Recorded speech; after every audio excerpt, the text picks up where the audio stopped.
இந்த இந்து சமய அறநிலையத்துறை உருவாக்கப்பட்டதன் நோக்கமே வெள்ளையர்கள் நம்மை ஆண்டபோது ஆங்காங்கு இருக்கின்ற திருக்கோயிலில் பரம்பரை தர்கார்களாக இருந்தவர்கள் அந்த திருக்கோயிலை ஒரு கம்பெனி போல் நடத்தி வந்தார்கள். வரவு செலவு பார்க்கின்ற ஒரு கம்பெனி போல். கம்பெனி எப்போதுமே நஷ்டத்தில் இயங்கக்கூடாது என்ற நோக்கத்தோடு தான் ஒரு கம்பெனியை நடத்துபவர்கள் இருப்பார்கள், ஒரு நிறுவனத்தை நடத்துபவர்கள் இருப்பார்கள்.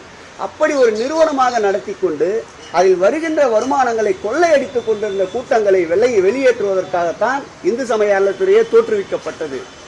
ஒரு நிர்வாகத்தின் கீழ், ஒரு அரசியல் அமைப்பின் கீழ் ஒரு நிறுவனம் செயல்பட்டால்தான் ஒரு கட்டுப்பாட்டோடு ஒரு ஒழுங்குமுறையாக இருக்கும் என்பதால் தான் அன்றைக்கு வெள்ளையர் காலத்தில் வகுக்கப்பட்ட அந்த நீதியின் அடிப்படையில் தான் பல்வேறு நீதிமன்ற போராட்டங்களுக்கு பிறகு உச்ச நீதிமன்றம் அளித்த தீர்ப்பின்படி, உச்ச நீதிமன்றம் வரையறுத்த சட்டத்திட்டங்கள் படி 1959ஆம் ஆண்டு உருவாக்கப்பட்டதுதான் இந்து சமய அறநிலையத்துறையினுடைய கொடைகள் சட்டம். அந்த சட்டத்தின்படிதான் இந்த இந்து சமய அறநிலையத்துறை ஆட்சி செய்து கொண்டிருக்கின்றது. அவர்கள் நினைப்பது போல், எங்கள் நினைவில் வாழும் முதல்வர் சொன்னது போல், கோயில்கள் கூடாது என்பதல்ல, அது கொள்ளையர்கள் கூடாரமாக மாறக்கூடாது என்பது எங்களுடைய கலைஞர்களுடைய ஆணித்தரமான கருத்து.